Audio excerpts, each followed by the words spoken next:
भारत जोड़ो यात्रा की कामयाबी से हौसला पाकर अब कांग्रेस पार्टी ने ये ऐलान किया है कि वो हाथ जोड़ो यात्रा निकालेगी। हाथ जोड़ो यात्रा का मकसद कांग्रेस ने भी ये वाज़ेह कर दिया है कि इस साल 9 रियासतों में 9 सूबों में असम्बली इंतखाब होने वाले हैं और ये चुनावी मकसद से, इंतखाबी मकसद से यात्रा निकाली जाएगी, जिसमें कांग्रेस पार्टी का पैगाम या आउटरीच का प्रोग्राम होगा। कांग्रेस ने कहा कि कई रियासतों में कांग्रेस का जो इंतज़ामी ढांचा है, तंजीमी ढांचा है, वो कमज़ोर है, लेकिन उसके बावजूद हम तकरीबन 2.5 लाख ग्राम पंचायतों तक पहुंचने की कोशिश करेंगे। कांग्रेस ने कहा कि भारत जोड़ो यात्रा का कोई बज़ाहिर कोई सियासी मकसद नहीं था। उसी तरह कांग्रेस के मीडिया डिपार्टमेंट के सदर, कम्युनिकेशन डिपार्टमेंट के सदर जयराम रमेश ने ये कहा कि भारत जोड़ो यात्रा का मकसद ये नहीं है कि इस इंतखाबी सियासत के लिए काम किया जाए, बल्कि हमारा मकसद ये है कि आइडियोलॉजी की बुनियाद पर जो यहाँ हुक्मरान गिरोह है उसको चैलेंज किया जाए। और उन्होंने कहा कि ये जो यात्रा निकलने वाली है हमारी हाथ जोड़ो यात्रा, जिसका उन्होंने एक नक्शा पेश किया एक प्रेस कॉन्फ्रेंस के दौरान, कहा कि इसका मकसद जो आने वाले रियासतों में इंतखाबात होने वाले हैं उसके तहत कांग्रेस के लिए राह हमवार करना है। उसी तरह उन्होंने ये भी कहा कि 30 जनवरी को श्रीनगर में भारत जोड़ो यात्रा का आखिरी जलसा होने वाला है। उसमें 23 हम ख्याल जमातों के सदूर को खुतूत लिखे गए हैं, उन्हें वहां आने की दावत दी गई है, लेकिन उन्होंने उसकी तफसीलात नहीं बताई।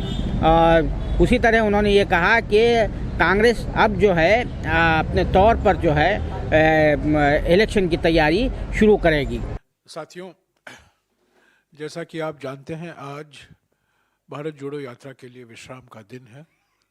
कल सुबह लुधियाना के पास से फिर से भारत जोड़ो यात्रा शुरू होगी और 15 तारीख को 1 बजे राहुल गांधी जी जालंधर में पत्रकार सम्मेलन संबोधित करेंगे और 19 तारीख को 1 बजे, 12:30 और 1 बजे के बीच में पठानकोट में एक पब्लिक रैली होगी। उसके पहले 18 तारीख को एक दिन के लिए भारत जोड़ो यात्रा हिमाचल प्रदेश में होगी, कांगड़ा ज़िले में, पर रात फिर हम पंजाब में प्रवेश करेंगे और 19 तारीख पठानकोट में रैली है और 19 की शाम को हम जम्मू पहुंचेंगे और 20 तारीख से जम्मू में कार्यक्रम होगा। 21 तारीख को विश्राम का दिन है, तो जम्मू और कश्मीर में 22 से भारत जोड़ो यात्रा पूरी तरीके से चल रहेगी। आज मैं हाथ से हाथ जोड़ो अभियान के बारे में और कुछ जानकारी देना चाहता हूं। जैसा कि आप जानते हैं, 26 जनवरी से लेकर 26 मार्च तक कांग्रेस पार्टी ने हाथ से हाथ जोड़ो अभियान की घोषणा की है। ये त्रिस्तरीय अभियान है, ब्लॉक के स्तर पर, ज़िले के स्तर पर और राज्य के स्तर पर। इस अभियान के दौरान हमारे 2.5 लाख ग्राम पंचायत, करीब 6 लाख गांव और करीब 10 लाख मतदान केंद्र को कवर किया जाएगा। ऐसा अभियान मैं समझता हूं कांग्रेस पार्टी ने पहले कभी नहीं किया है। इस भारी मात्रा में करीब 2.5 लाख ग्राम पंचायत, करीब 6 लाख गांव और करीब 10 लाख से ऊपर मतदान केंद्र तक कवर किया जाएगा। इस अभियान के दौरान 2 महीने का अभियान है और हर एक राज्य के राजधानी में एक महिला यात्रा का आयोजन किया जाएगा। पद यात्राएं होंगी ब्लॉक के स्तर पर, ज़िले के स्तर पर अधिवेशन होंगे जहां राज्य के नेता और राष्ट्रीय स्तर के नेता भी जाएंगे और राज्य के राजधानी में, जैसा कि मैंने कहा, मुख्य कार्यक्रम होगा एक महिला यात्रा। ये सब 26 जनवरी से लेकर 26 मार्च तक यह अभियान चलाया जाएगा। आज मैं इस अभियान से हमारे कार्यकर्ता घर घर जाएंगे। कोशिश की जाएगी कि हम हर घर तक पहुंचें और हर घर में हम एक राहुल गांधी जी से एक खत और दूसरा मोदी सरकार की जो खिलाफ हमने चार्जशीट तैयार की है, जो उसकी विफलताएं हैं पिछले 8 सालों में, उसके बारे में एक रिपोर्ट तैयार किया गया है, वो भी हर घर में हम पहुंचाएंगे। आज मैं राहुल जी का जो खत है, ये अंग्रेजी में है और ये हिंदी में है, ये प्रांतीय भाषा में भी होंगे, पर आज मैं अंग्रेजी और हिंदी का खत आपको दिखा रहा हूँ। ये आपको मिल जाएगा और अगले 2-3 दिन में जो चार्जशीट हमने तैयार की है, जो मोदी सरकार की विफलताएं हैं उसके संदर्भ में, उसे विस्तार से हमने इस पर चर्चा की है, उसका भी मैं रिलीज कर दूंगा। और ये 2 दस्तावेज, ये खत और ये चार्जशीट, दोनों हमारे कार्यकर्ताओं के हाथों से हर घर तक पहुंचाया जाएगा। हर ग्राम पंचायत में जाएंगे, 2.5 लाख ग्राम पंचायत, हर गांव में जाएंगे, 6 लाख गांव, करीब 6.5 लाख गांव, और हर मतदान केंद्र में जो लोग रजिस्टर्ड हैं, और हमारे देश में जैसा कि आप जानते हैं 10 लाख से भी ऊपर मतदान केंद्र हैं, बूथ है, इलेक्शन बूथ है, पोलिंग बूथ है, तो हर घर में कांग्रेस कार्यकर्ता जाएंगे और इसकी तैयारी शुरू की गई है। और आज राहुल जी का खत रिलीज किया जा रहा है और अगले 2-3 दिन में ये चार्जशीट भी मैं आपको दिलवा दूंगा। ये हाथ से हाथ जोड़ो अभियान एक तरीके से देखा जाए तो ये भारत जोड़ो यात्रा का एक्सटेंशन है, दूसरा चरण है। कई सवाल उठाए गए थे कि भारत जोड़ो यात्रा में कोई राजनीतिक मुद्दे नहीं उठा रहे हैं, आप चुनाव से आप कुछ लेना देना नहीं है, पर आप राजनीतिक पार्टी हैं। पर हमने हमेशा ये कहा था कि भारत जोड़ो यात्रा का एक फॉलोअप ज़रूर होगा, और ये फॉलोअप जब आप देखेंगे, जब इसका लोगो भी हम रिलीज करेंगे, आपने देखा होगा भारत जोड़ो यात्रा के लोगों में ये हमारा चुनाव चिन्ह नहीं दिखाई देता, पर हाथ से हाथ जोड़ो अभियान का लोगो जब रिलीज किया जाएगा अगले कुछ दिनों में, आप देखेंगे कि उसमें एक प्रमुख स्थान हमारे चुनाव चिन्ह को दिया जा रहा है। यानी कि हाथ से हाथ जोड़ो अभियान, भारत जोड़ो यात्रा का अभियान, भारत जोड़ो यात्रा का जो संदेशा है उसको राजनीतिक भाषा में बदलकर, चुनावी भाषा में बदलकर हर घर में पहुंचाने की प्रयास की जाएगी हमारे संगठन की ओर से। इस संदर्भ में हमारे जनरल सेक्रेटरी ऑर्गेनाइजेशन ने सभी पीसीसी को खत लिखा है। अगर वो कॉपी आपके पास नहीं है वो भी आपको मिल जाएगा। 24 दिसंबर को उन्होंने लिखा था किस ढंग से तैयारी होनी चाहिए राज्य के स्तर पर, ज़िले के स्तर पर, ब्लॉक के स्तर पर, और वो तैयारियां शुरू हो गई हैं हर एक राज्य में, और 26 जनवरी को इसकी शुरुआत हर राज्य में होगा। यात्राएं होंगी, जैसा कि मैंने कहा, महिला यात्राएं होंगी, पर हर ब्लॉक में अलग से अलग यात्राएं होंगी, अलग विषयों को लेकर। और ये राहुल जी का खत और जो चार्जशीट तैयार किया गया है कांग्रेस पार्टी की ओर से, वो कांग्रेस कार्यकर्ता हर घर तक पहुंचाने का प्रयास करेंगे। तो यही जानकारी मैं देना चाहता था, और ये खत आज मैं रिलीज़ करना चाहता था। ये राहुल गांधी जी ने एक पन्ने में भारत जोड़ो यात्रा में जो उनका अनुभव रहा है और क्या चाहते हैं अभी अगला कदम भारत जोड़ो यात्रा के बाद, उस पर इसमें जिक्र किया गया है। और ये खत, जैसा कि मैंने कहा, हर घर तक पहुंचाने की प्रयास की जाएगी। कुछ सवाल हैं तो आप पूछिएगा। नहीं, आप देख लेंगे जो बार बार कह कर आ रहे हैं हर जगह में, जो नुक्कड़ सभाएं हैं, जो पत्रकार सम्मेलन हैं, जो बार बार कह कर आ रहे हैं कि हमारी देश एक मिसाल है दुनिया के लिए, एकता में अनेकता में एकता, उसको उन्होंने दोहराया है कि भारत जोड़ो यात्रा का ये भी मकसद है कि हम ये संदेशा पहुंचाएं कि न केवल अनेकता में एकता है पर अनेकता से एकता, कि अनेकताओं को जब आप दबाएंगे तो एकता खतरे में आता है। तो अनेकताओं का जश्न मनाने की ज़रूरत है, अनेकताओं को सम्मान देने की ज़रूरत है। तो उसका उन्होंने जिक्र किया है। तपस्या की बात की है और उन्होंने कहा है कि मेरा जो सफ़र है, राजनीतिक सफ़र, व्यक्तिगत सफ़र जो है, हमेशा कमज़ोर वर्ग को आवाज़ देने के लिए होगा और जो मुद्दे वो उठाए हैं आर्थिक विषमताओं के बारे में, सामाजिक ध्रुवीकरण के बारे में और राजनीतिक तानाशाही के बारे में, उसका भी उन्होंने जिक्र किया है। पर मुख्य संदेशा यही है कि भारत जोड़ो यात्रा एक चरण हो चुका है। अभी हमें राजनीतिक पार्टी होने के कारण इसको हमें एक राजनीतिक संदर्भ देना है, एक राजनीतिक पैकेजिंग करने की ज़रूरत है। और ये हाथ से हाथ जोड़ो अभियान एक तरीके से वो कदम लिया जा रहा है। पार्लियामेंट के अंदर पार्लियामेंट का सत्र 31 जनवरी को शुरू होने वाला है। अनेक मौकाएं होंगी इन मुद्दों को उठाने के लिए।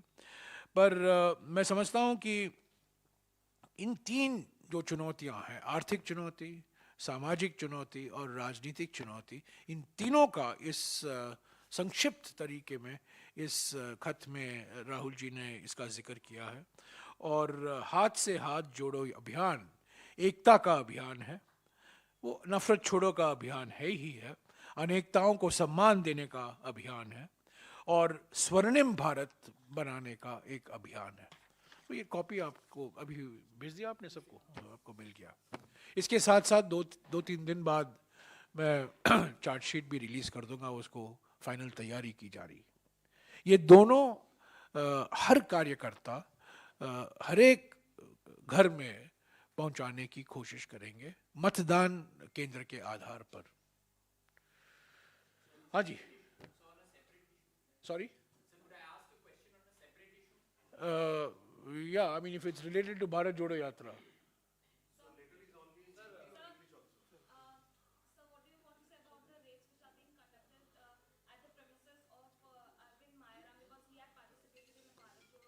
I have already tweeted on this. Raghuram Rajan walked with Sri Rahul Gandhi. He was attacked. General Deepak Kapoor walked with Rahul Gandhi in the Bharat Jodo Yatra. He was maligned. Arvind Mayaram, former finance secretary, walked with Rahul Gandhi in Alwar. CBI has booked him. ये प्रतिशोध की राजनीति है और ये भय फैलाना चाहते हैं। और मैं पूछना चाहता हूँ, 20 तारीख को देश के स्वास्थ्य मंत्री ने धमकी दी थी राहुल जी को, और किस आधार पर धमकी दी थी उन्होंने? बीजेपी के 2 सांसद, राजस्थान के 2 सांसद ने उनको खत लिखा और स्वास्थ्य मंत्री ने एक खत लिखा राहुल जी को, जो मीडिया में पहले ही पहुंच गया था। राहुल जी को नहीं पहुंचा था, पर मीडिया को पहले ही पहुंच गया था। और उस खत का मकसद क्या था? कोविड के बहाने भारत जोड़ो यात्रा को रोकने की धमकी दी गई थी। आज मैं पूछना चाहता हूं देश के स्वास्थ्य मंत्री से, वो प्रोटोकॉल क्या हुआ? 23 दिन हो गए, 23 दिन के बाद भी आपने कोई प्रोटोकॉल जारी नहीं किया है। प्रधानमंत्री देश भर घूम रहे हैं, रैलियां संबोधित कर रहे हैं, क्रूज पर जा रहे हैं, मास्क पहने हुए हैं क्या? तो 20 तारीख का चिट्ठी क्या था? एक राजनीतिक हस्तक्षेप था, एक राजनीतिक कदम था बीजेपी की ओर से, मोदी सरकार की ओर से, क्योंकि वो बौखलाई गई थी। राजस्थान में जो सफलता, खास तौर से जो बीजेपी का गढ़ माना जाता है, झालावाड़ जिले में हमें शुरुआत से मिली। तो ये बिल्कुल अरविंद मायाराम का जो आपने सवाल उठाया है, ये राजनीति, प्रतिशोध की राजनीति है, उत्पीड़न की राजनीति है, politics of intimidation, politics of harassment. पर भारत जोड़ो यात्रा रुकेगा नहीं, लोग आते रहेंगे। ये धमकी में कोई डरने वाला नहीं है, जिनको आना है वो आएंगे। सर, भारत जोड़ो यात्रा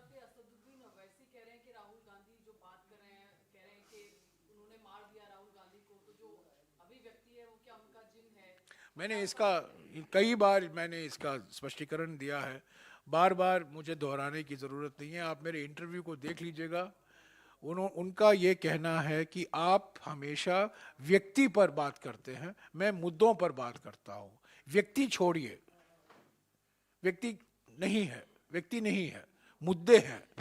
हकीकत आर्थिक विषमता है, हकीकत सामाजिक ध्रुवीकरण है, हकीकत राजनीतिक तानाशाही है, हकीकत राहुल गांधी जी नहीं है, ये मुद्दे हैं, वो मुद्दे उठा रहे हैं। पर बार बार सिर्फ राहुल गांधी, असली राहुल गांधी, नकली राहुल गांधी, यही बात चलती रहती है मीडिया में। उनका कहने का ये मकसद है कि भारत जोड़ो यात्रा की गंभीरता को देखते हुए मुद्दे पर बात कीजिए, व्यक्तियों पर हमेशा आप बात करते रहते हैं, इससे हटने की जरूरत है। लेकिन वो वैसे एक तरह से ये कहना चाह रहे हैं। एक मिनट, हाँ,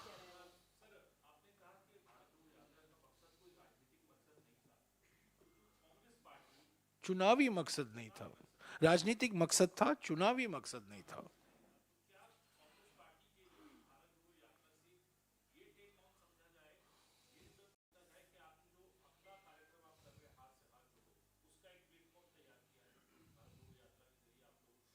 नहीं, भारत जोड़ो यात्रा में जैसा कि मैंने कहा, चार्जशीट हो, हाथ से हाथ जोड़ो अभियान में चार्जशीट होगा, राजनीतिक भाषा, रैलियां होंगी, राहुल गांधी जी का खत है जो घर तक पहुंचाया जाएगा। और स्पष्ट है कि हाथ से हाथ जोड़ो अभियान में हम चुनाव की ओर देख रहे हैं। 2023 में 9 राज्यों में चुनाव है और 2024 में तो लोकसभा के चुनाव होंगे। तो भारत जोड़ो यात्रा में हमने ये प्रयास किया कि थोड़ा चुनावी राजनीति से ऊपर होकर हम विचारधारा की राजनीति के आधार पर ही मुद्दे उठाएं। पर हाथ से हाथ जोड़ो अभियान जब आप लोगों भी देखेंगे और ये साफ दिखाई देगा, आपको भारत जोड़ो यात्रा में ये नहीं दिखाई दिया, सिर्फ राहुल गांधी जी के एक पत्रकार सम्मेलन में आपको ये दिखाई दिया जो उन्होंने ये हाथ उठाया था, पर हमारे सिंबल में, लोगों में कहीं ये नहीं दिखाई दे रहा है। हालांकि कांग्रेस पार्टी की भारत जोड़ो यात्रा है, पर हाथ से हाथ जोड़ो अभियान में स्पष्ट तरीके से ये दिखाया जाएगा और ये संदेशा है। और ये भारत जोड़ो यात्रा से भी लिंक होगा। जब लोगो रिलीज होगा, मैं आपको एडवांस इंफॉर्मेशन दे रहा हूं।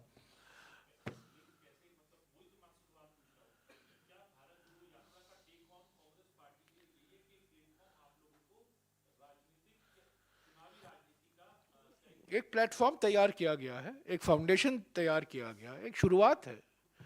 अभी इसका असर क्या होगा संगठन पर निर्भर करता है, राज्यों पर निर्भर करता है, ब्लॉक के स्तर पर संगठन, डिस्ट्रिक्ट के लेवल पर संगठन और राज्य सभी संगठन के पदाधिकारी और कार्यकर्ताओं पर निर्भर करता है।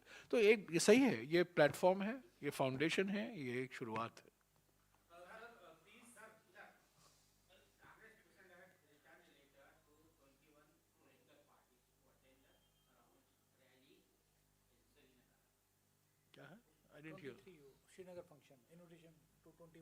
हाँ, 23 पार्टी, कुछ कंफ्यूजन है, 21, 22, 23, 24। मैं आपको बता दूं, अभी 2:45 बजे 13 तारीख को 23 पार्टियों को निमंत्रण गया है। 2:45 बजे 13 तारीख 23 पार्टियों को निमंत्रण गया है।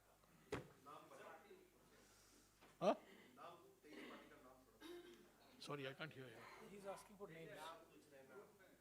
Names of 23. Yeah, names of the parties you can. I've sent to a couple of people. You can take it. It's nothing secret about it. I'll share. There's nothing secret about it. Nothing secret.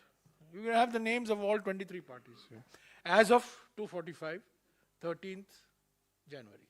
Jairam जी, आपने कहा कि हाँ जी संजय। आपने कहा ये जो बड़ा अभियान है फॉलो हाथ से हाथ, अब 10 लाख बूथ और 6 लाख गाँव और 2.5 लाख पंचायत में जाएंगे। आपकी पार्टी का जो ऑर्गेनाइजेशनल स्ट्रक्चर है वो उतना रोबस्ट नहीं है, आप भी जानते हैं कितने से। तो भारत जोड़ो यात्रा जिस तरह से एक लेवल पे आके जनरेट करी है पॉलिटिकल इशूज को, तो आप कैसे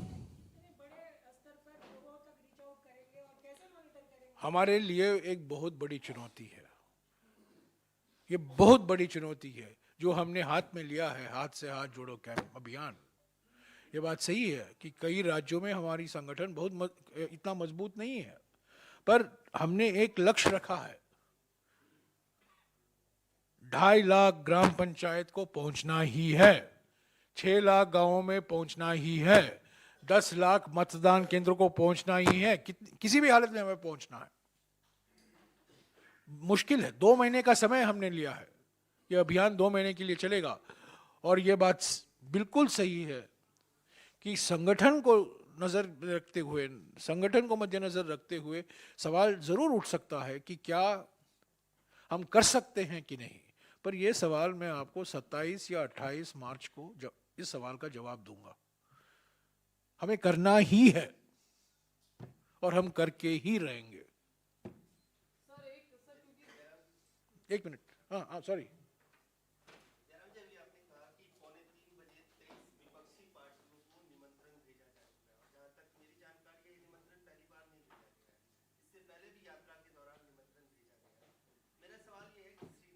नहीं, एक लेट मी करेक्ट यू। पहली बार पार्टियों के अध्यक्षों को कांग्रेस प्रेसिडेंट की ओर से खत गया है। कांग्रेस पार्टी की तरफ से इस यात्रा के दौरान पहले भी निमंत्रण दिया गया। कई विपक्षी पार्टियां जिनसे आपको उम्मीद थी कि वो यात्रा में शामिल होंगे, वो नहीं हुए। यहाँ तक कि जो आपके सहयोगी दल हैं, जिनके साथ आप सरकारों में शामिल हैं, उनके भी कई नेता शामिल नहीं। तो जो पॉलिटिकल डिविडेंड आपको मिलना था, वो मिलता हुआ नहीं दिख रहा है। कौन से सहयोगी दल नहीं शामिल हुए? कौन से सहयोगी दल नहीं शामिल हुए? बिहार में कौन है आपके सहयोगी? नहीं, कौन से शामिल नहीं हुए बताइए ना। पर आरजेडी ने कभी नहीं कहा हम समर्थन नहीं दे रहे हैं, समर्थन में नेताओं की बात कर रहा हूँ, लीडर्स। पर वो आ नहीं पाए ना। और अभी 22 दिन बाकी हैं, 20 दिन बाकी हैं, 20 दिन बाकी हैं। श्रीनगर भी आ सकते हैं ना। नहीं, मैं अब आपने कहा 23 पार्टियों 2:45 बजे, मैं उसी का जिक्र कर रहा था कि अभी तक शामिल नहीं हुए। तो क्या कांग्रेस पार्टी को भारत जोड़ो यात्रा से विचारधारा के स्तर पर जो आप एक चाहते थे कि एक आउटर रीच बने, वो बनता हुआ बिल्कुल नहीं, बिल्कुल नहीं, अखिलेश यादव हो, मायावती, जयंत, बिल्कुल नहीं, बिल्कुल कभी रीच आउटरीच जिनसे आपको ये अपेक्षा थी। आउटरीच कभी मकसद नहीं था भारत जोड़ो यात्रा का। आउटरीच कभी मकसद नहीं था। नहीं नहीं, आउटरीच कभी मकसद नहीं था। क्योंकि आप अपने सवाल का खुद जवाब दे रहे हैं, इसीलिए मुझे टोकना पड़ रहा है, इसीलिए मुझे टोकना पड़ रहा है। आउटरीच कभी मकसद नहीं था। हमने निमंत्रण दिया था सभी राजनीतिक दलों को, नागरिक संस्थाओं को, व्यक्तियों को। अगर वो शामिल होना चाहते हैं, उनका स्वागत है। पहले दिन से हम कह रहे हैं। कई फ्लोर लीडरों को राहुल जी से खत गया। अभी अध्यक्षों को खरगे जी ने, कांग्रेस अध्यक्ष ने पत्र लिखा है। ये पहली बार हुआ है। पर हमने ये पहले कभी नहीं कहा था कि भारत जोड़ो यात्रा का मकसद है आउटरीच। कभी नहीं था। आउटरीच नतीजा है, कारण नहीं है। कारण नहीं है। भारत जोड़ो यात्रा का नतीजा हो सकता है कि एक आउटरीच बनाया जाए और एक जो लंबे समय तक रिश्ता होना चाहिए 2024 के चुनाव तक, उसकी शुरुआत हम कर सकें। इसीलिए 30 जनवरी का निमंत्रण दिया गया। हाँ, हुई है। आप और देखेंगे 30 तारीख को जो जो लोग आएंगे, अध्यक्ष नहीं आ पाएंगे तो उनके कोई रिप्रेजेंटेटिव जरूर रहेंगे। और आप देखेंगे 30 तारीख का बैठक श्रीनगर में, उसका मकसद यही है कि भारत जोड़ो यात्रा तो हो गया, अभी अगला कदम क्या लेना है 2024 के चुनाव के संदर्भ में, उस पर कुछ बातचीत होगी। Sorry, I have no idea, I have to check. हाँ जी, एक मिनट। हाँ जी,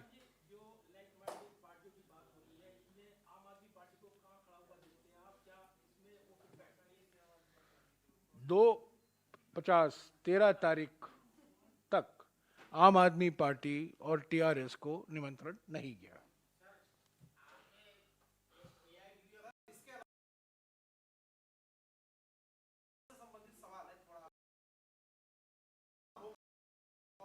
वेणुगोपाल ने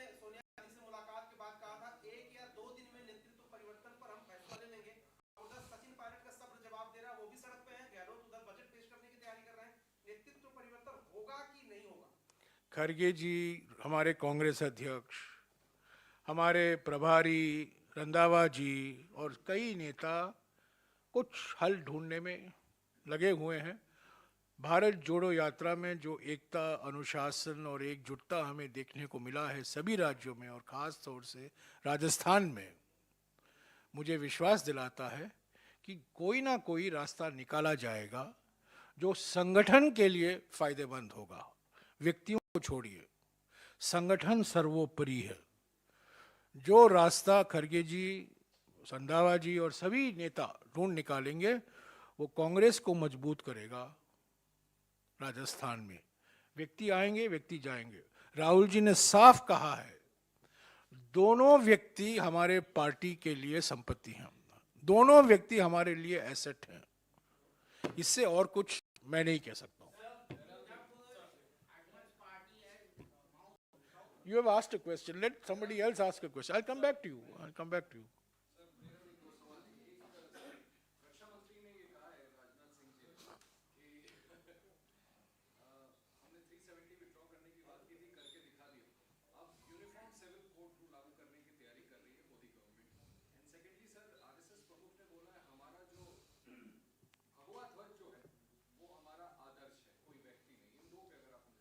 नहीं, यूनिफॉर्म सिविल कोड के बारे में मैंने पार्लियामेंट के अंदर भी कहा है, एक बार यहाँ से भी मैंने कहा है कि 2018 में मोदी सरकार के लॉ कमीशन, जो जस्टिस BS चौहान अध्यक्ष हैं, वो मोदी सरकार ने उनको नियुक्त किया था। लॉ कमीशन ने एक रिपोर्ट, 200 पन्ने का एक रिपोर्ट पेश किया। वो पब्लिकली अवेलेबल है, सब लोग पढ़े हैं। मैंने उस पार्लियामेंट के अंदर भी मैंने उठाया है और उस रिपोर्ट में कहा गया है, it is neither necessary not desirable to introduce uniform civil code at this stage. ये बिल्कुल साफ उन्होंने कहा है। अगर बहस करना चाहते हैं, बहस होनी चाहिए, क्योंकि ये हमारे संविधान का एक डायरेक्टिव प्रिंसिपल है। हम नहीं, पर ये पीछे दरवाजे से हर एक राज्य के घोषणा पत्र में कह देना कि हम यूनिफॉर्म सिविल कोड लागू करेंगे। यूनिफॉर्म सिविल कोड कैसे लागू होगा? राज्य सरकारें थोड़ी लागू करेंगे। तो इस पर चर्चा होनी चाहिए। लॉ कमीशन की रिपोर्ट पर चर्चा कीजिए। उस पर तो कोई टिप्पणी नहीं आई है। उस पर जब मैंने उठाया था पार्लियामेंट में, उस पर कोई रिस्पांस नहीं आया कानून मंत्री से या सरकार के किसी भी मंत्री से। तो ये सब देखिए, जब चुनाव पास आते हैं तो ध्रुवीकरण के लिए ऐसे मुद्दे उठाए जाते हैं और यूनिफॉर्म सिविल कोड ऐसा ही एक मुद्दा है। क्या है second question? Sorry,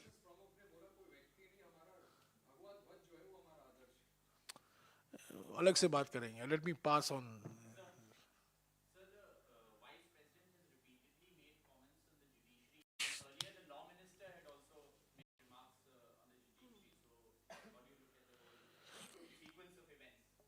Well, Mr. Venkaiah Naidu, I can do no better than to quote Mr. Dhankar's predecessor, Mr. Venkaiah Naidu, who addressed presiding officers, the same meeting that Mr. Dhankar addressed a couple of days ago, the same forum Mr. Venkaiah Naidu addressed.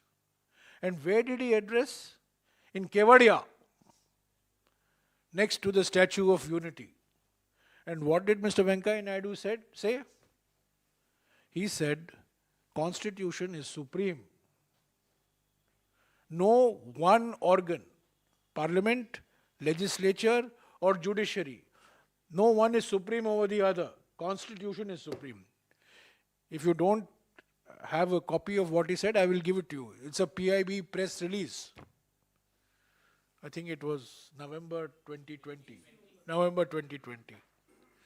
Now, I thought I will never live to see the day when I will quote Mr. Venkaiah Naidu, but I'm quoting Mr. Venkaiah Naidu now. And Mr. Venkaiah Naidu said clearly, Constitution is supreme. This is what Mr. Chidambaram has said yesterday in response to what the vice president, I mean, this is clearly orchestration of a confrontation between the judiciary and the government. A clear, different voices are being raised. It is one thing to have a committed judiciary, but if the objective is to have a captured judiciary, then I think democracy is under threat. So this is part of a game plan to orchestrate a confrontation. I think more than this, Mr. Chidambaram has said, Mr. Vivek Tankha has said, my former colleague, Mr. Kapil Sibal has said, a lot of people have raised their issues. And I think, frankly, 49 years, was it 49 years? No, it's almost 50 years. This is the 50th year of the Keshwananda Bharati judgment. April 25th, 1973, if I remember right. This will be the 50th anniversary of Keshwananda Bharati judgment. And if there is one judgment that every political party has upheld, I've heard Mr. Atal Bihari Vajpayee speaking in favor of Keshwananda Bharati. I've heard Mr. Advani speak in favor of Keshwananda Bharati. And of course, I've heard Mr. Arun Jaitley speak multiple times on how a milestone the Keshwananda Bharati case is. On the 50th anniversary, soon to be 50th anniversary of Keshwananda Bharati, which probably is the single most important decision ever handed down by the Supreme Court, by no less a man than the Vice President. One constitutional functionary is attacking another constitutional institution. It's an extraordinary situation. Okay. On Ganga Cruise, Prime Minister has said कि 2014 में सिर्फ 5 राष्ट्रीय जलमार्ग हुआ करते थे और अभी 24 राज्यों में 111 राष्ट्रीय जलमार्गों पर काम चल रहा है। मुझे जो प्रधानमंत्री हमेशा कुछ कहते हैं उस पर कोई टिप्पणी करने की कोई जरूरत नहीं है। अभी प्रोजेक्ट क्लीन गंगा, गंगा को पहले निर्मल गंगा बनाइए, अविरल गंगा बनाइए, बाद में उस पर क्रूज चलाइए। ये सब डाइवर्जनरी टैक्टिक है। गंगा की सफाई तो नहीं हुई है, गंगा में अविरलता तो है नहीं, और गंगा के अविरलता नहीं होने के कारण उत्तराखंड में कई खतरे खड़े हुए हैं पर्यावरण से संबंधित, उस पर तो कोई बोलते नहीं है। अभी क्रूज को लेकर चले हैं, ये सब दिखावा है और डाइवर्जनरी टैक्टिक है ये। कैमरामैन जीशान राही के साथ मैं अब्दुल बारी मसूद, नई दिल्ली।